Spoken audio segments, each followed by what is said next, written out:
Welcome to the Personal Brain Trainer Podcast. I'm Dr. Erica Warren. And I'm Darius and we're your hosts. Join us on an adventure to translate the scientific jargon and brain research into simple metaphors and stories you can use in everyday life. We explore topics that help you turbocharge your mind and steer around the invisible barriers so that you can achieve your goals. This podcast is brought to you by Bullet Map Academy, and we have a free dyslexia screener app called Dyslexia Quiz. It's fun, engaging, and interactive app. Try it now. Just search for Dyslexia Quiz on the App Store and see how your scores differ from your friends and family. This podcast is brought to you by GoodSensoryLearning.com, where you can find educational and occupational therapy lessons and remedial materials that bring delight to learning. Finally, you can find Dr. Warren's many courses at LearningSpecialistCourses.com. Come check out our newest course on developing executive functions and study strategies. Hey, Darius, I'm so excited because we actually have not met for a few weeks because you have been on this expedition. And I've been following along because you started this whole WhatsApp group and you had discussions and videos and websites, and it was really exciting. But what I noticed was that there was so much executive functioning that was happening in the whole preparation and then throughout the whole expedition. I thought it would be amazing for you to share with us a little bit about this whole experience and how it affected executive functioning for you and what you learned about executive functioning. Well, I'd love to do that, Erica, and I think I'll learn more by reflecting on it with you here in the podcast, because there's conscious competence and then there's unconscious competence, and I think there was quite a bit of unconscious competence there when it came to executive function that's sometimes useful to make conscious so that you can become much more intentional about applying it to other areas of your life. So yeah, let's talk about it. So how about I kick off by telling people what the expedition was first so they understand what we're talking about? That sounds perfect. Did you watch the YouTube videos, by the way? I did. All three of them? I was so amazed. I was like, how did he have the time to do all of this stuff? What was so fascinating about it is you brought this whole audience with you on the experience. So you weren't just recording it and then sharing it with them afterwards. You took us along the preparation, the preparing of the dinghy, the actual sailing, the camping. The only thing that you left out was the skinny dipping. Tell us about because everyone's like, what are they talking about? Okay, so what I did was I fulfilled a lifetime goal of sailing in a dinghy from Ireland to Scotland in a small open boat and recreating the route of St. Columba in 580 something or 560 something when he sailed from Ireland up to Islay in Scotland and then Jura and then all the way to the island of Iona and landed there and made that the cradle of Christianity for Scotland. And it's a special kind of Christianity, a Celtic Christianity that is really quite unique within Scotland. I have so much respect for him as a person, one of my heroes. So I wanted to recreate that with a hand-stitched boat, under oar and sail, in the spirit of St. Columba. So that's what we did. Me and two other guys took this 16-foot, 4mm plywood dinghy, which is basically a big kayak with sails, basically. There's a YouTube video about it. You can see the actual reality of it there if you want. Put it in the description. And we sailed across the open sea, open to the Atlantic, from Ireland to Scotland, 22 miles there. And then we went around and kept hopping from one beach to another.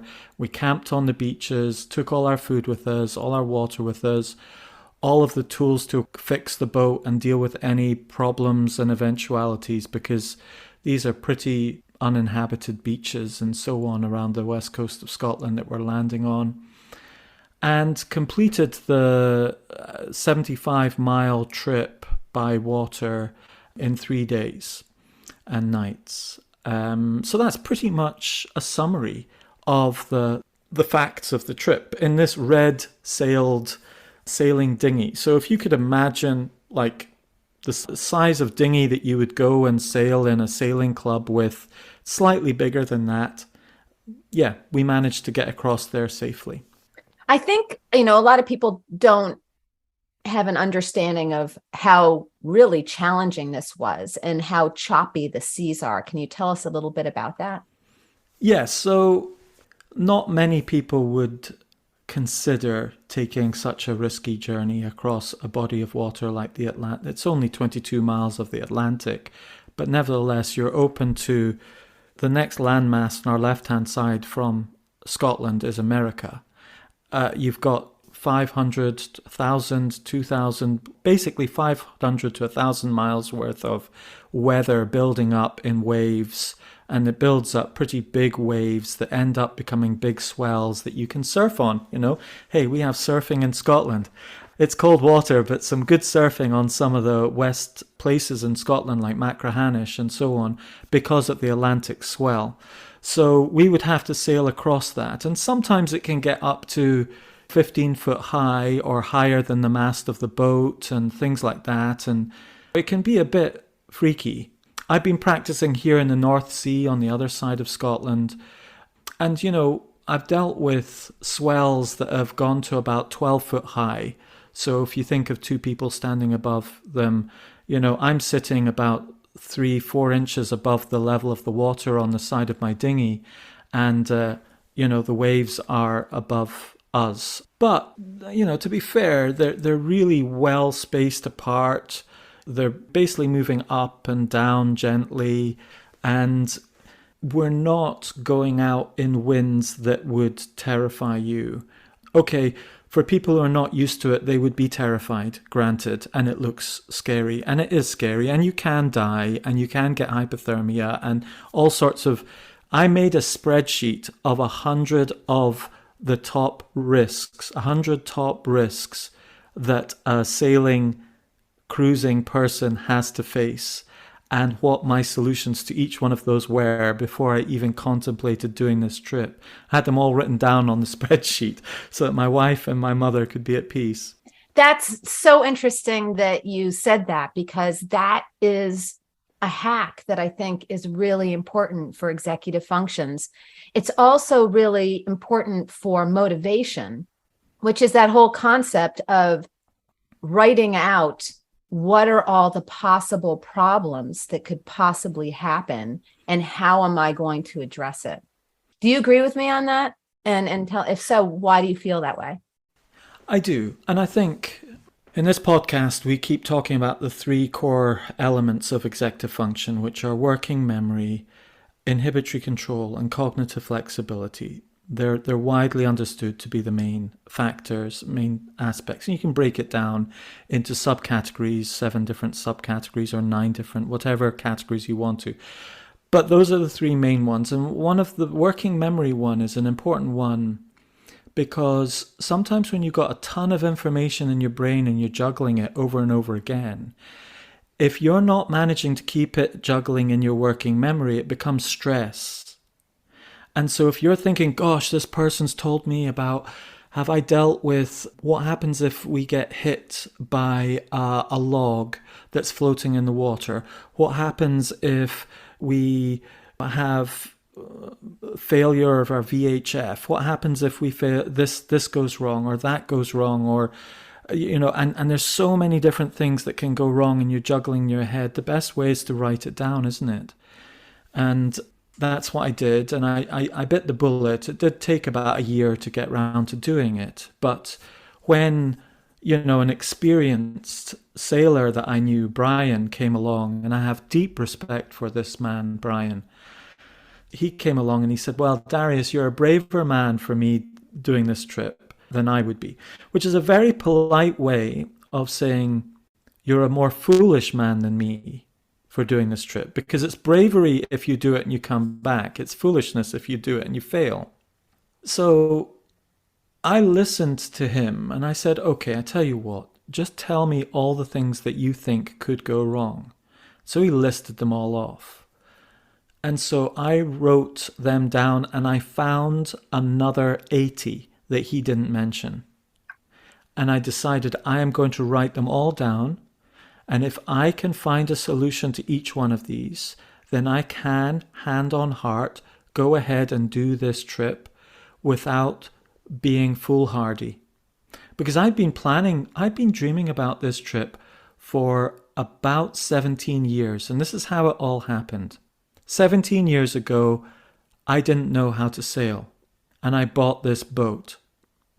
The moment I bought this boat called a Mirror 16, I bought it because when I was young, I had a mirror boat, which was smaller, that I used to row. So I bought it to row with my kid and catch fish on the west coast of Scotland. But it came with sails. So I put the sails up for a bit of fun. And then I could not believe it. Something woke up inside of me and I realized I really wanted to sail. And it wasn't on my radar at all. And on reflection, long story short, I started to sail. And 15 years ago, I thought to myself, I wonder if someone could take a boat like this and sail it from Ireland to Iona, because I really loved Columkill. Columba was his Scottish version. I wonder if someone could take this modern hand-stitched boat, open boat, and sail it and do the same journey. And of course, I couldn't do it, but I wondered if someone else could do it. Then 10 years ago, when I started to win the sailing competitions, I thought to myself, do you know what? I wonder if I could do it, but it was just a wonder. And then 5 years ago, I decided I really want to do this. And then 2 years ago, I decided I am definitely going to do this. And then a year ago, I went into proper training for it. And then 2 weeks ago, I did it. So I went through this process of, oh, I wonder, or I wish, and then I will do it. And then it's like, I am going to do it. And then I've done it. So in many ways, that's even an expression of executive function as well. Often is a gradual progression, and goal setting is so important as well. At what point does it go from a wish to a will? And that's the moment you turn it from a wish to a goal and you start executing on that goal. Well, and I think what you did do is you exhibited extraordinary executive functioning skills, largely because you wanted to be safe.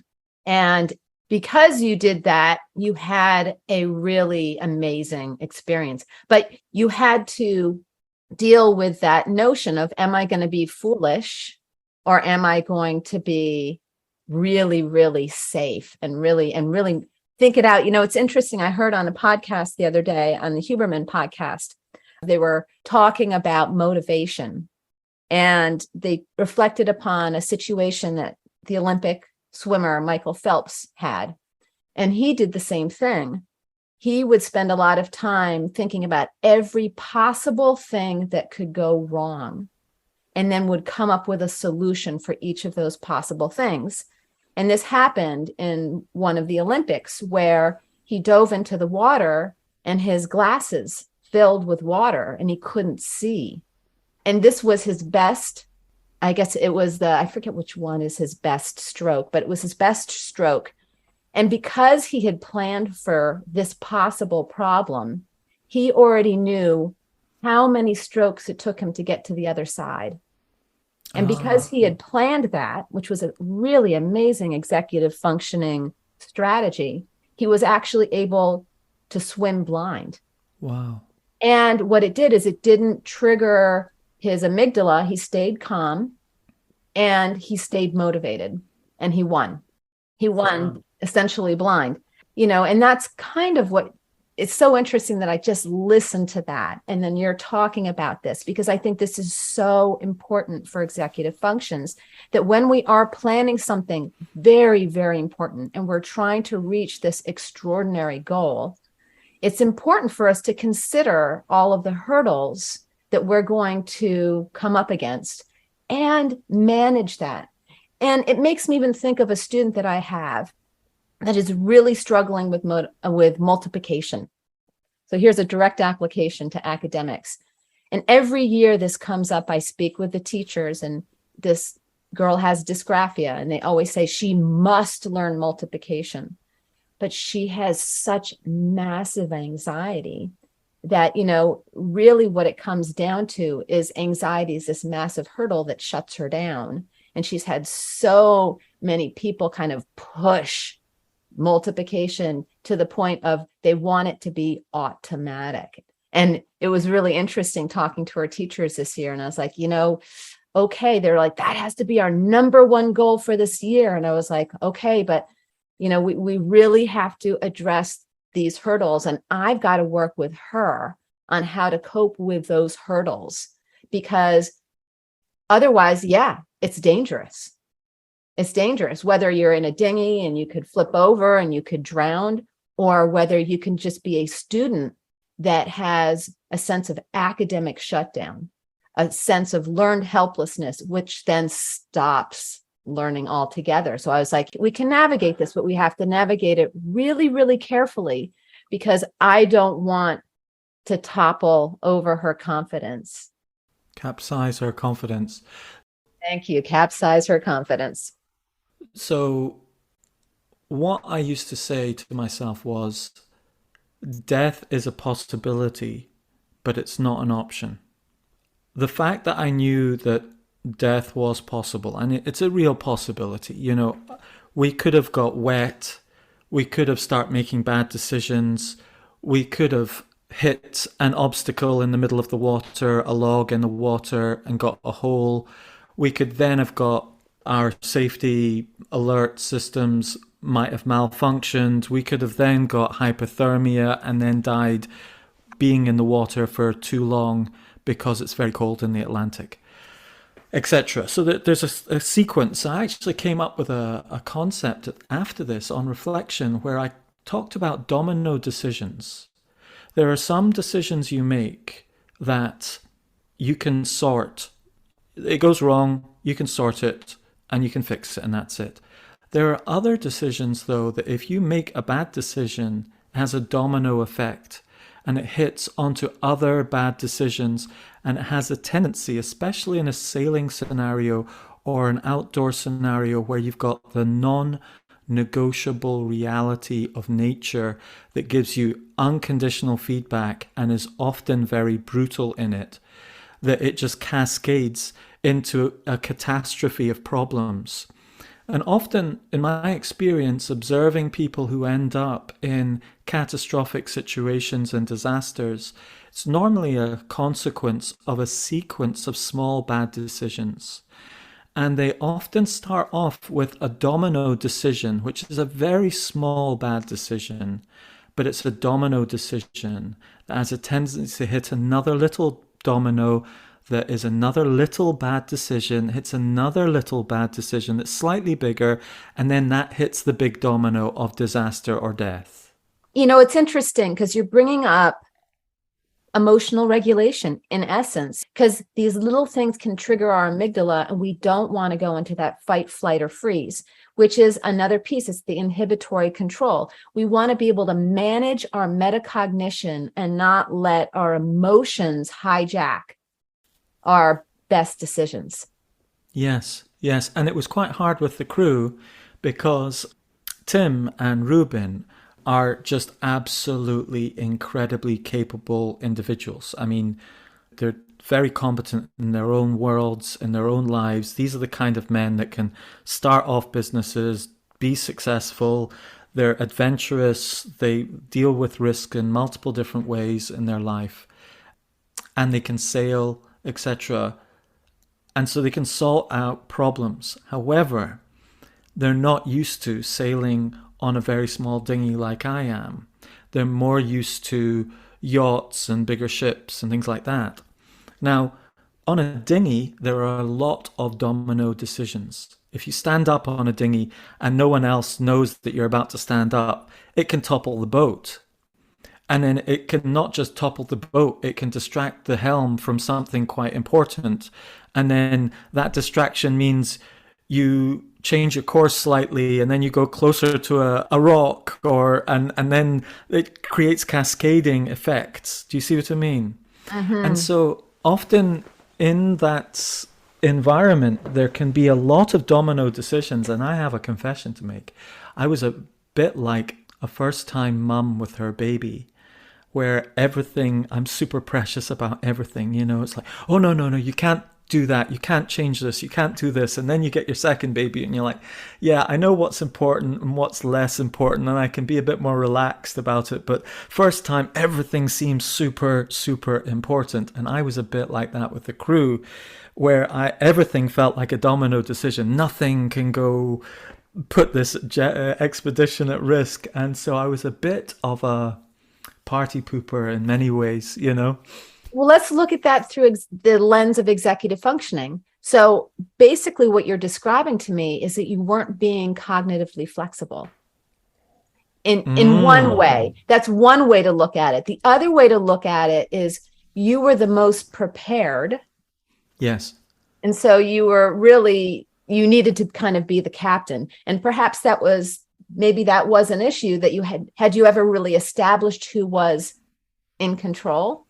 Oh, absolutely. I mean, the moment you get on a boat, these are the rules. The moment that person who's the helm is the captain, that's it. They are legally responsible for the consequences to every single person on that vessel. They are personally and legally responsible. If anything goes wrong, I am personally legally responsible. Even if someone else did it and it wasn't me, I am still responsible.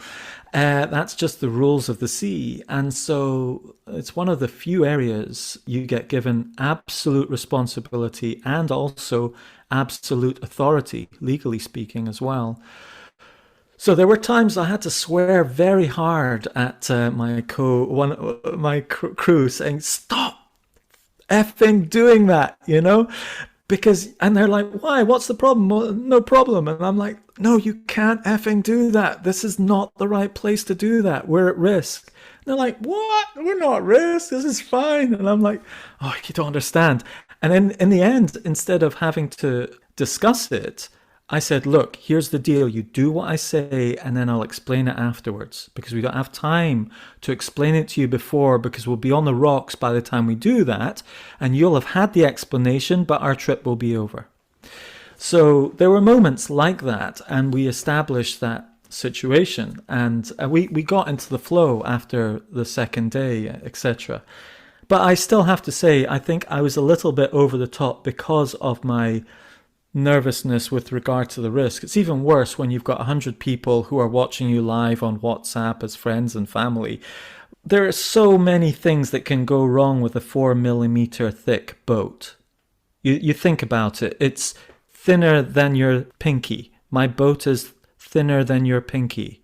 So, you can put a foot through the boat, you can put a knee through the boat, an oar through the boat, it can crack, it can smash, it can anything. And, you're 20 miles out to sea in open sea. There's a lot there. Do you know what I mean? So most boats don't go further than half a mile away from the shore, and there's some motorboat as a safety vessel there to come and pull you back or fish you out the boat if it sinks or whatever. We don't have any of those options. And I just have to say, I've sailed. I learned when I was in camp, and I have a sailing boat and I live on a lake. And I have to say that there have been times where I go out on the lake, which is really calm and it's a little windy, and it just blows me right over. But it's not a dinghy that has all those issues with all that stuff in it. I can just flip it back over. So I'm just thinking how easy it is. I don't know if people know this, but when you're sailing, it's just so easy for the wind to get a wind gust, and it just knocks you right over. And you Yes. didn't have that as an option. Oh, I did. I could deal with that. That's not a problem. Oh, really? Um, yeah, yeah, no problem. I can correct the boat. I can make it go back up right within 90 seconds. And I practice that, and I know that if the boat goes over, I can put her back up within 90 seconds. You can watch the video for it as well. I did a demonstration of righting this boat in 90 seconds. So yeah, that was one of the 100 possible problem scenarios. And ironically, actually, that is the least problematic of the whole thing. It is the most scary of the whole thing, but it's the least problematic. Because at least when that happens, the whole world slows down and you're not being battered or anything. You're bobbing along with this little hump whale of a boat, and you just get onto it, you right it, you get back in, you're soaked. And you clear the boat of water. The more risky things, the more troublesome things are things you would never really think about. It's often the things that you discount that are the worst things that could happen. You know, for example, you're sailing along, instead of capsizing, a screw comes out of the fitting that holds your tiller onto the boat, your rudder onto the boat. And if that happens, your rudder suddenly becomes loose. You start, there's a huge amount of force on your rudder. You're finding it hard to hold into the wind, and you're like, what do I do here? You know, you've not capsized, but you could still capsize, but you've got something that could potentially get much worse. And what on earth do you do? Do you know what I mean? Yeah. And so one little screw can cause you more problem than actually being hit by a gust and turning upside down. Or being hit by the gust and turning upside down could pull that one little screw out once you've turned it back over, and that little screw becomes the domino that you're like, oh my goodness, we don't have a rudder anymore. Or we've got the rudder, but we've got this fixing that's pulled out. How do we fix it in the middle of the ocean, you know? Or middle of a sea. It's not an ocean. It's just the beginning of the ocean. But those are all of the things that I was thinking about within the 100 things that could go wrong. And so my solution to that particular problem was 2 weeks before, and this is a bit ADHD, okay? This is so ADHD, Erica. Terrible. My wife was mortified at this. I took the boat and I stripped every metal piece off of the boat 2 weeks before the expedition. And I started to strip off all of our varnish and everything, like you would do during the 3 months of winter. But I only had 2 weeks to go until the expedition. I stripped her all back down to wood and took all of the screws out and everything. And the one reason why, the core reason that motivated was, I want to take every screw out of that boat so that screw hole can dry out. And then I can glue that screw back in with epoxy. Wow. So that rudder doesn't accidentally come off, or that shroud doesn't accidentally pull out because of a rotten screw, or that mast doesn't fall over because one of the shroud gives way because of where it was screwed in, or a row lock, or whatever, you know, because normally the highest risk on an expedition like this is equipment failure. And that's what my friend said to me. Equipment failure is your biggest risk, Darius. Brian said, you're out on the water, you've got a 4mm thick dinghy, you've got all this equipment that could go wrong. What's going to go wrong when this piece goes, if that piece goes, if this piece goes, if that piece goes? And I had to have an answer for every single one of them. And my first answer was, I have to stop the first domino. And the first domino is always, oh, that'll do. You see the screws in the bottom of something, or it's slightly wobbly or whatever, oh, that'll do. And at this point, death isn't a possibility, but it's not an option, because that will not do. And I'm going to sort that problem out right now. But it's not such a big deal, but it's a small domino decision to leave that undone. And so I systematically went through every single one of those small domino decisions with the boat, including taking the screws out and re-epoxying them, so that they were all dealt with. And we didn't have one equipment failure on the whole 3-day expedition. That's really interesting. Yeah, you were meticulous. What you did is you used higher level executive functions. You used planning. You used time management. You used organization. You used reasoning. You use creative problem solving, which are all uniting those three pieces of working memory, inhibitory control, and cognitive flexibility. You considered all the possibilities, like Michael Phelps. You prepared yourself for every possible problem. And it's funny because we usually say, all right, we're talking about executive functioning and learning and all of this stuff. And then we're saying, what's the metaphor? Now we're in the metaphor. And how does that apply to, let's say, academics? What did this teach you about working with students with learning disabilities? That domino decision, how could we apply that to academics? That use of the metacognition, the use of the outstanding planning, time management, organization, reasoning. What do you think? Well, I've been thinking about that quite a lot.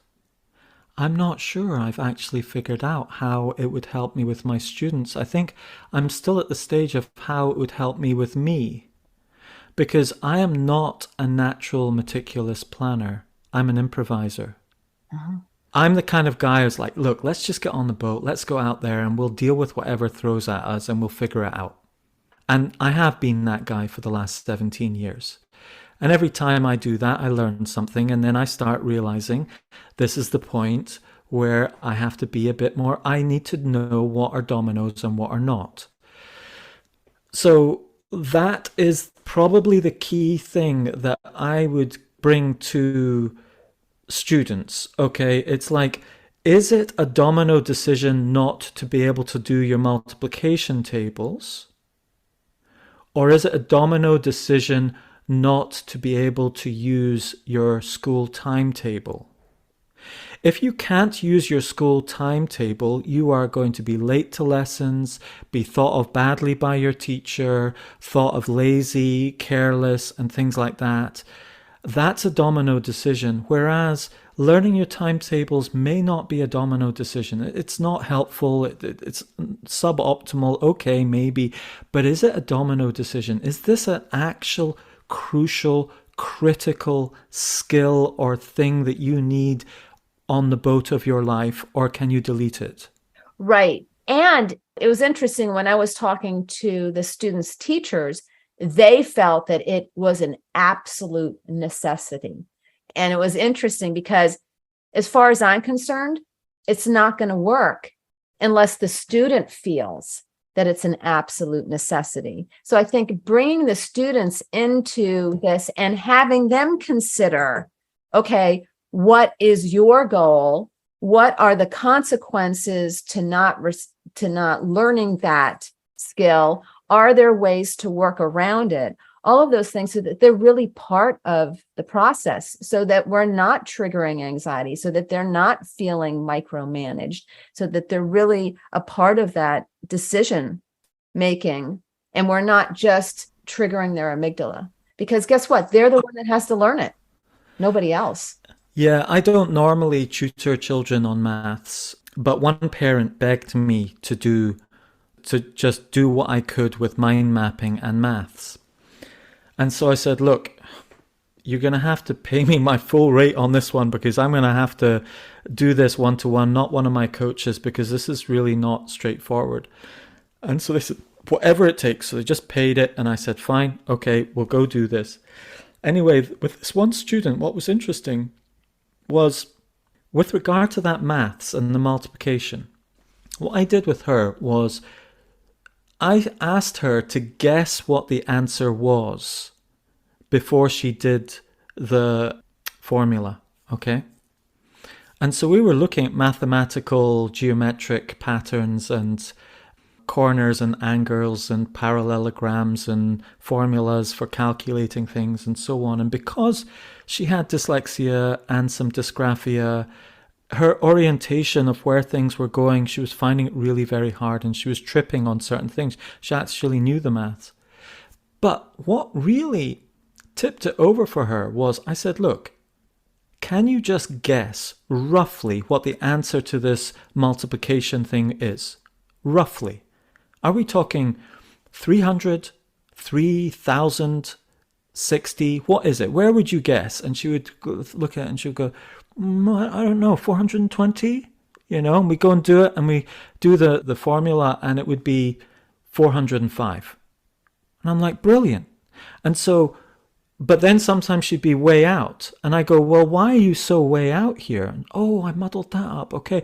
And what happens is that the ability to estimate, the ability to project, that higher level meta skill that isn't just this little technical skill of what's 7 times 7, but this meta skill of estimation starts to really kick in, which often people who are different thinkers have a higher level meta cognition on this, but a very low technical ability on the details. They can start to employ that, for example. Do you know what I mean? And then that becomes a counterbalance to their lower level skill where they go, oh, it doesn't sound quite right. But in the higher level is judging it roughly about right. And so they're kind of like, they get to realize with my natural skills, I've got 90% of the way there, and I'm just going to have that extra motivation to hone it to the 100%, rather than it feel like you're always 100% away from getting the answer. You're using one of your strengths, and then that motivates you to work on maybe something you're weaker at to get you the last little leg. Does that make sense? It absolutely does. And the research also shows that you don't want to be looking at for this goal, which is maybe to learn multiplication. You have to have these micro goals, because if the goal is too big, it's overwhelming and it creates that shutdown. So you want to have those micro goals to address it. And then also consider all the dominoes, right? What could get in our way and how can we manage that? How can we stay on top of our executive functioning skills so that we don't get triggered into that feeling of I can't and I won't, and that shutdown. But the other thing that I've been doing in my practice lately with my students is if there's a real roadblock, maybe the student is very anxious and they're having anxiety about a test, or they're just having anxiety about school in general, or whatever, they're having an emotional and a body reaction to school, that what I often do is part of our brain that has to do with senses, that is the largest, is the visual cortex. So vision is a great way for us to motivate. And the research actually shows that. So what I get my students to do is we go into Canva and we honor how they feel. So a student may be feeling metaphorically like they're in a cloud, or one of my students said, I feel like a tsunami's coming. So then we actually find an image of a tsunami and we create a collage of words and images and how they're feeling and what's bothering them and what's looming and what are the obstacles and what are the things that are really bothering them, that are getting in the way. We actually make them concrete images so that they can really see what are all the obstacles and what are all the feelings and what are and really wrap their mind around it. Because many times when I first start, they're like, I don't know. And it takes us a while. And then they create these extraordinary images. And then I say, okay, let's do another image. How do you choose to handle this? So we look at each of the hurdles. Maybe one of the hurdles is that they feel ungrounded. I'm like, okay, well, what's the opposite? Oh, I want to be grounded. Or maybe, and we look at creating opposite words in the next image, opposite images. So for example, what's going to replace the tsunami? What's going to replace the clouds? Maybe the sun will replace the clouds. Maybe calm waters will replace the tsunami, and help them to realize what their actual goal is and give them that visual. I download it. I send them the positive image. I send them both. And I say, it's at times we need to honor our negative feelings. And you can look at that, but I want you to shift it to your positive feelings.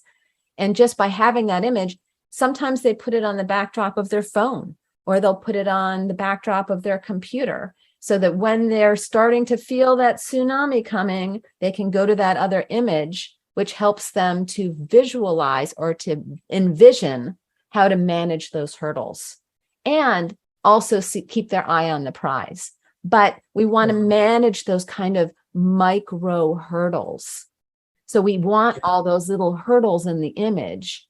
And then we want that counter image that helps them remember, oh, that's right. One way to counter the anxiety I'm feeling is to breathe.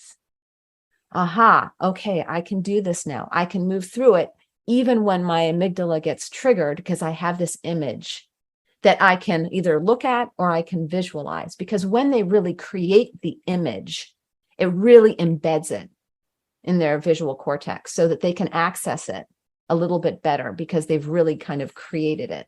It's funny, I've been really working with imagery a lot lately, largely because I've been reading in the research that it is the best sensory area to hit, largely because it's so big in the brain and so believable, right? We really believe what we hear more than we believe what we feel with our hands or what we hear, because we can misinterpret things, but we rarely misinterpret what we see, or at least we think we rarely misinterpret what we see. We really trust what we see. We do, yeah. Wow, that is brilliant. I've heard you say that before, but I think what really hits home to me whenever I talk to you about executive function is, maybe it's because I'm very pragmatic, but I often take it from a very pragmatic, tool-orientated approach. Whereas you're constantly making me aware of how important our emotions are with executive function, and you're so right. And it reminds me of going back to your question of what did I learn and what would I teach to children from this. First of all, I had this one place that I wanted to go, Iona, Ireland to Iona. It was just so simple. I need to get to that tiny little island that was either 100 miles away or 75 miles away, depending on what route. I had one simple, uncomplicated goal. And I think I really need that. I so need that. I envy those people who can juggle so many different things all at once, but I just love the purity, the simplicity, the clarity of having one place I'm going to, one thing that I'm doing, one mission, one boat, one team, one problem, etc., to solve after the other. The oneness of it is very, very helpful for me.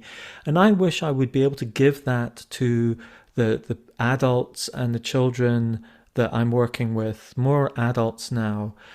What's your Iona? And for me, I'm thinking to myself right now, what is my Iona?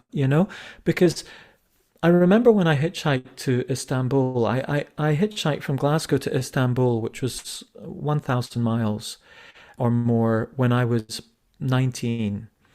And I read a lot of books in preparation for that expedition. That was a big one too. And the thing that struck me the most was, to enjoy your freedom, you must limit it. And so often when people traveled around Europe and they've got this unlimited interrail pass, they go from one town to another town to another town. They go from Paris to Milan to Florence to Vienna, and they're just a different city every night of the week virtually. And actually they don't end up enjoying their freedom. They exercise their freedom, but to really enjoy it, sometimes you need to limit it. And so that's really struck me. And that whole aspect of goal setting, sometimes you have to say no to certain things in order to really enjoy the freedom you have and the choice you have and what you have. And that ties in with inhibitory control, of course. We've talked about this, Erica. You choose to mute certain things and zoom in on certain things. And so I think this element of Iona, what is my destination? Iona was my destination. It was my dream, my hope, for my wonder for 15 years, my wish for 10 years, my will for 5 years, and my decision for this final year and my accomplishment 2 weeks ago. Now, having said that, with regard to the emotions, when you go out into the sea, your emotions can really be the biggest threat to you, because when you're out at sea and you've got this lovely wind and you're flying along, and then all of a sudden, actually, it's no longer a lovely wind. It's a bit stronger than you can cope with. And the boat is going faster than you can cope with. The boat is starting to heel over. It's starting to flap. Things are wobbling around the place. And that's kind of like, often for me, an expression of what my emotions feel like when I'm getting overwhelmed by the pace of life, of things that are going on. And you're suddenly like, oh my God, I'm going fast, but this is way too fast. Or I am just overwhelmed. I'm just about to be literally overwhelmed by wind and water if I don't do something about this. Now, it's fascinating to observe what happens inside of my emotions when that happens. Normally what happens for me is it's like, right, no, we can do this. We'll keep going and so on. And we'll just change a few things and we'll just keep going. And it gets bigger and bigger and worse and worse. And then fear starts coming in and like, oh, I can't cope with this, or I can't do this. And I'm not a good enough sailor. And I don't think I can cope with this, and so on. And then it's like, oh, and what you're doing is you're driving yourself into crisis. Things definitely will turn into a disaster in that scenario. And you're actually willing yourself into a disaster. Your emotions are like that wind, just driving you further into a disaster. And for me, what's the answer? I have to just stop. I go, Darius, you've got to stop the boat right now, head to wind, and make your sails smaller. And I go, okay, right. And you just decide, right, I make my sails smaller and I put them up and I just go slower for the stronger wind. I have smaller sails for the stronger wind. I can't go as fast as I wanted to go, but I'm under control. And I think that's a metaphor for our emotions as well. Oh, and students so need that. They need to learn how to manage their emotions, because everything you were describing, I could think of a dozen different students that go through that whole metaphor of what you described, or you could turn that description into a metaphor of them leaving an assignment to the last minute, and the anxiety and the shutdown and the panic, and whether it's time management, whether it's organization, but just feeling like an assignment is too big, too unmanageable.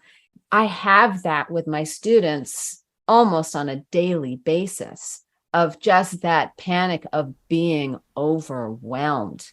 Too much homework, too little time. I don't get it. All of that stuff. And the poor kids are dealing with that sense of crisis in school all the time. And it's really debilitating. So helping them learn how to manage those emotions and talk themselves down, or to get out of that speed, like you were talking about, like how you were speeding and going too fast and was getting out of control. Okay, how can they turn it into the wind? How can they contact the teacher and say, I'm in crisis. I'm in crisis. I need help. Yeah. And here's what's going on inside my head, or maybe their head, within this metaphor. Let's use this metaphor of the dinghy as the metaphor for the dinghy for me is me and my life and my responsibilities.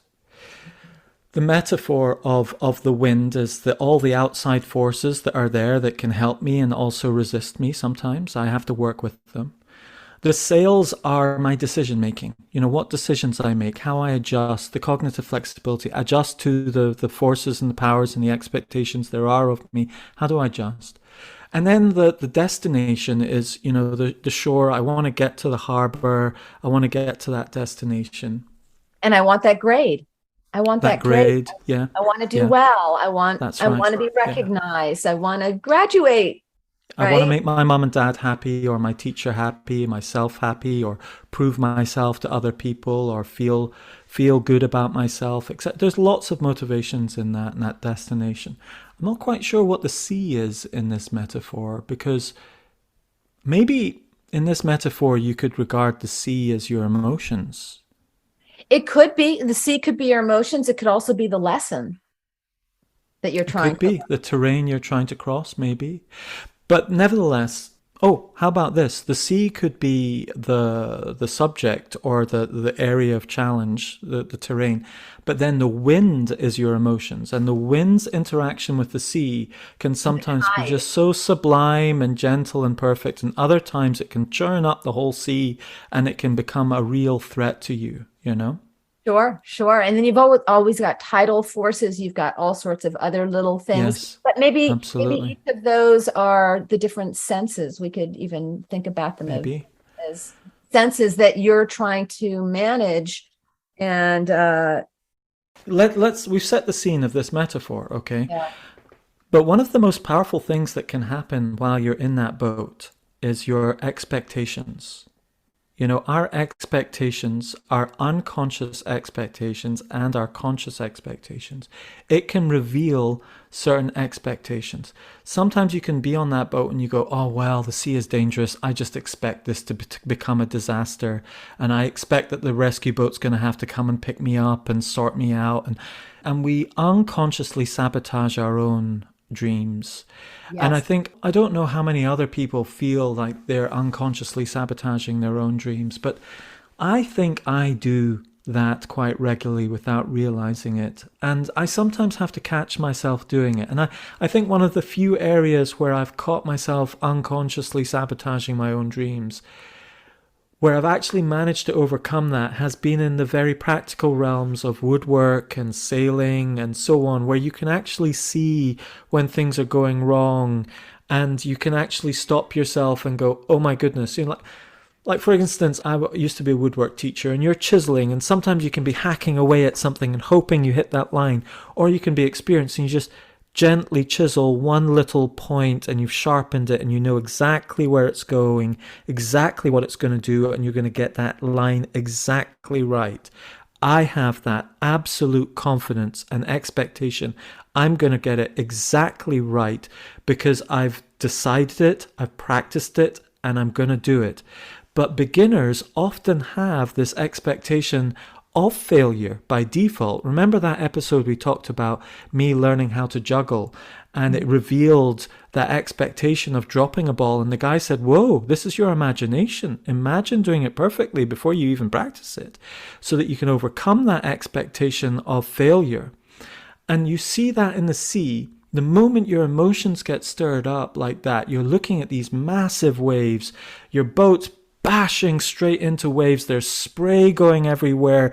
The wind's flapping in the sails. You're starting to feel things starting to throb and shake and vibrate, and you're starting to worry about when things are going to start breaking and when you're maybe going to make a stupid decision, and all of these things are starting to be stirred up by the external circumstances. But really, inside, it's your emotions that's making all of that happen. And underneath your emotions, it's your expectation of failure. Yeah. Yeah. It's so important to work with kids on that expectation and also that inner voice too, because we don't want our negative inner voice to be conducting us. We want calmer, more manageable inner voice. And I think, it's really interesting because you talked about how you really prepared the dinghy so that you knew the dinghy was secure, that you did it yourself, you added the epoxy. And the metaphor for that for me is really helping kids to understand executive functioning, helping them to understand what is working memory, what is your inner voice. That's your tool. The inner voice is your tool. Your visualization is your tool. How can they become more cognitively flexible if they don't know what it is? So it's really getting to know your dinghy, right? Get to know your dinghy. Absolutely. Yeah. And then learn study strategies. What are the study strategies and the tools that I can use to help me get through any of these hurdles that might happen? So, really, the moral of the story is we have to get our kids to understand their brains, Understand that they have something called metacognition, what it is and how to use it. Understand that they can regulate their emotions, right? Understand that they can be cognitive flexibility and show them how. Absolutely, Erica. Let's just add that into this another layer on top of this metaphor of the boat. So if we think about the sails as our cognitive flexibility, we're adjusting to the wind that is there. We're maybe thinking about, I wonder, that's an obvious one. We've got working memory and we've got inhibitory control. In many ways, inhibitory control is the rudder of our boat. It's this constant decision making. This is the route we're going to stick to. This is the point. This is the course. Okay, we need to adjust our sails according to it, but this is the course we're setting. Working memory, I'm not quite sure where that would fit in the metaphor. Do you know? Well, let's break it down. Working memory is made up of your inner voice and visualization. So let's be concrete with it. So working memory is that inner voice. Are we managing that inner voice? Are we managing information coming into us, how we're managing information coming into us. Right. And then how we're visualizing our path, how we're managing those micro hurdles, right? Yes. So that we're keeping our eye on the prize. What's the next thing? Runners, this was also discussed in that podcast, the Huberman Lab podcast. The best runners, they don't visualize the end line.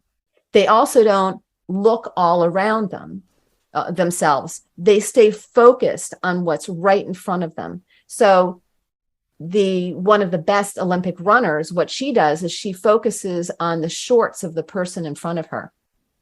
Oh, right. And as soon as she's past that, then she focuses on the next thing that's right in front of her. What is that? Wow.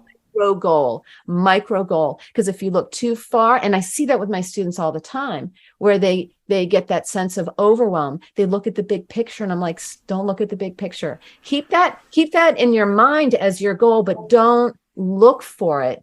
Look for what's the next piece. What's that next micro step? Okay, I'm going to apply that in my way for my circumstance. I don't know if this is universal, but let's say, so in a boat, there are telltales that show you where the wind's coming from. And they're absolutely critical to sailing well. And most amateurs ignore them, and most professionals pay exceedingly close attention to telltales. Okay, I have a big yellow bit of ribbon on my mast shroud that tells me where the wind comes from, and I pay a lot of attention to that. There's also telltales on my sails that I pay a lot of attention to. If they're lifting up, I change direction microscopically. If they're dropping down, I change direction. I keep doing that, and it means I go fast and I'm super efficient at sailing, which is why I win sailing races. But it also means that my boat is constantly on point all the time. And for me, that's working memory in a way. You're looking at the information that's coming in and deciding what that spotlight of focus is going to be. What information is critical to your inhibitory control, the rudder, and your cognitive flexibility adjusting the sails. Another one is my map. I need to know where I am on the map and my GPS coordinates on the map. These are key things that I need to know on my map. So this is working memory as well. Guess what? It's the visual spatial sketchpad. It is. That is absolutely. The visual spatial sketchpad is my GPS map, to see where I am, where I'm going, etc. Okay, so we've set this scene of executive function and sailing, but I want to share something with you that I think might be a bit of an aha moment for both of us and the listeners here. And that is accepting the boat you have. Oh, I'm so glad you said that. Love your vehicle. Yeah. And we all have a brain that life has given us. We can start criticizing our boat. We've used the analogy of, are you a stick shift thinker or an automatic thinker in terms of processing for dyslexia? Have you got a manual gearbox in your car or an automatic gearbox? You might still have a Ferrari, but it's a manual gearbox. Don't beat yourself up that you've got a manual gearbox and you have to intentionally go up the gears to process information like reading, writing, moving, whatever it is. You might have to intentionally go up that, but don't beat yourself up for the vehicle you've been given. Now, this is a clear application to my scenario where most people would come to me like Brian and would say, when are you going to get a yacht? Because you'll be much safer in a yacht. Just get a yacht and sail it. I've got my yacht master's license. I can sail a yacht. I can do it, but I'm not going to. I'd made a decision. I hate yachts. I dislike yachts. I am not a yacht person. I like sailing. I'm not really that interested in yacht cruising. I'm interested in sailing. I like being close to the water. I like my boat being level in the water, not heeled over all the time. I like the feeling of being able to adjust the sails beautifully and perfectly, and the speed and feeling the salt in my face and the air. I want to feel that. That's what sailing is for me. When I'm in a yacht, I feel like I'm in an RV driving down a highway, and I want to be cycling or walking up the hills, feeling the environment I'm in. And okay, I've chosen to be in a dinghy, but actually that dinghy chose me in a way, because that dinghy matches who I am. So I've accepted I'm a dinghy sailor. I've accepted the risks that go with it and the limits. I can't sail in anything that's stronger than the force 5 gusting 6, because it might turn into a force 6 gusting 7, 8 sometimes. But a yacht can. So I have limits on what I can do. But actually, compare me to a yacht. A yacht is always thinking about where the safe anchorage is. I don't care. I sail to a beach. I get to the beach, I stand on the beach, and I've got huge inflatable rollers. I can roll that boat right up to the top of the beach, and that's me. Every single beach I choose can be a place for me and my boat to land if I wish. Not every, but nearly. A lot more than the anchorages. So I think more like a kayaker would, kayaking from beach to beach, than a yachtsman in a small boat. I'm more like a kayaker with a big kayak than a yachtsman with a small boat. So I've made peace with the vehicle, my boat. And I would suggest every single one of you accept who you are and the way you think, and start to make your boat hard. Now, the difference between a soft boat and a hard boat. A soft boat is the kind of boat that, that screw's screwed into some soft wood, or that's, a bit wobbly here. But a hard boat is where everything's been toughened up. The screws have been epoxied, the boat's been varnished. Everything is, properly hard and tight and works. It doesn't mean it needs to be perfect, but the important things are hardened up so you can trust them and rely on them. And those 3 things for every single person are their executive function skills, their ability to take in information, maintain their attention and focus, and adapt to the world round about them. Those are the 3 elements of working memory, inhibitory control, and cognitive flexibility that every person has within their mind. But we think differently. If you find you think differently, then you probably get things done differently. And you don't get things done the way everyone else gets things done. And if you try and get things done the way everyone else gets things done, often you will fail, because often everyone else has got yachts. They're like, we always do it like this. And I'm like, I can't do it like that, what's wrong with me? Well, there's nothing wrong with me. I just need to sail on the sea in a different way. That's right. That's right. So yeah, it's so interesting, because that's one of my mantras is love your vehicle. Because, I think so many children living in a capitalistic society where they're constantly trying to make you feel like you're not enough. It's so important that we take care of our bodies, we take care of our brains, we develop our strategies, and we are comfortable with who we are and how we sail through life. Yeah. And whether we choose a sailboat or a dinghy or a kayak or we just choose to swim, right? Or Yeah. Yeah. whatever it is, Surf. Yeah. let be the best that you can be and find your passions. Yeah. And yeah. Or change the scale a little bit, or you become a yacht, or you become a motor cruiser, or you become a fishing boat, or you become a battleship, or you become a cruise liner. You know, there's a whole range of different vehicles that can go on the sea, and each one of them have got their benefits and drawbacks. And there's a whole range of different minds, all doing exactly the same thing, which is navigating through water in some way, navigating through life in some way.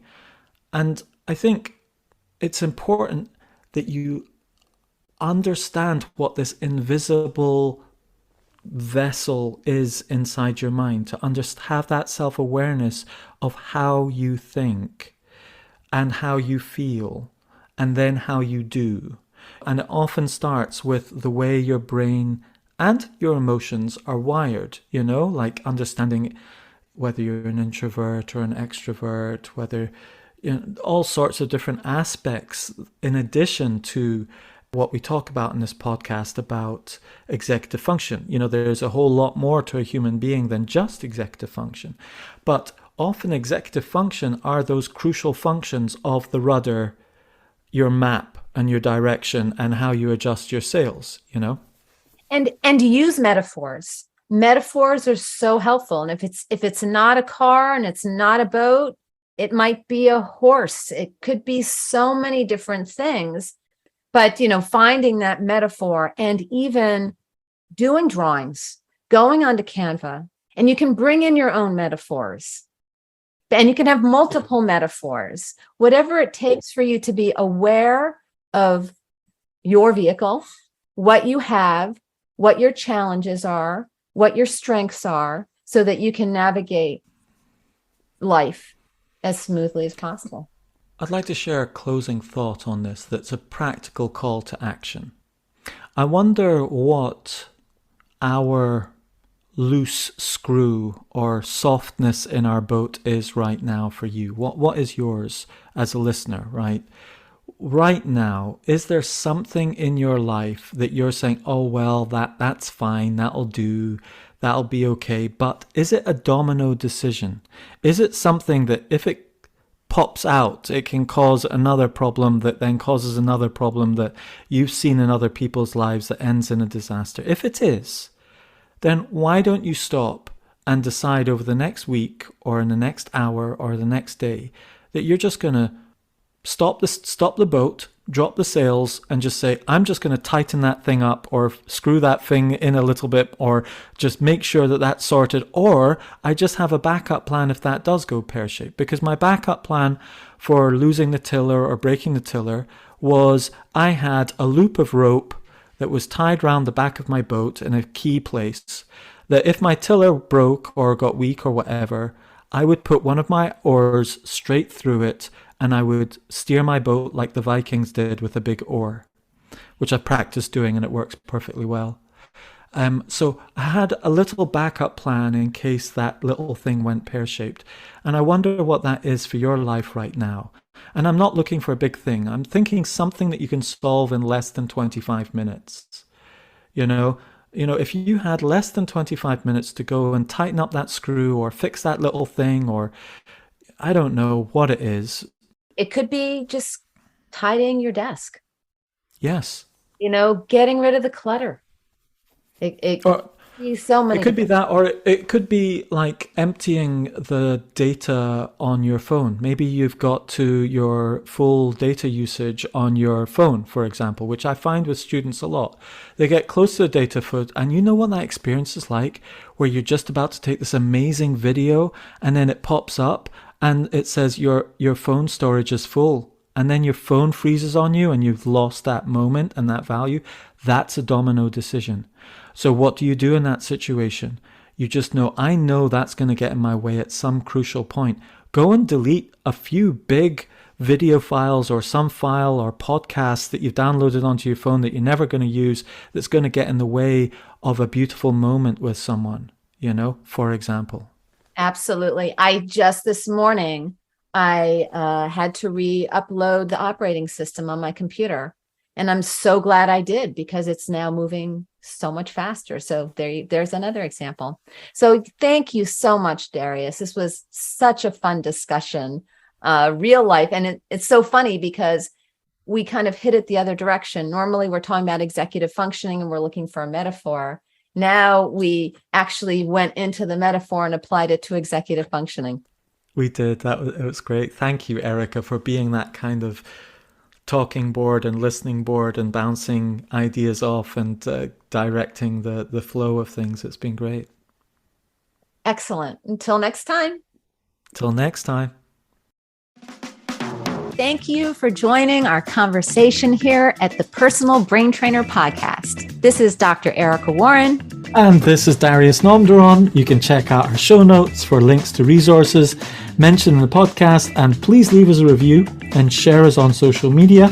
Just take a screenshot and post it up on your social.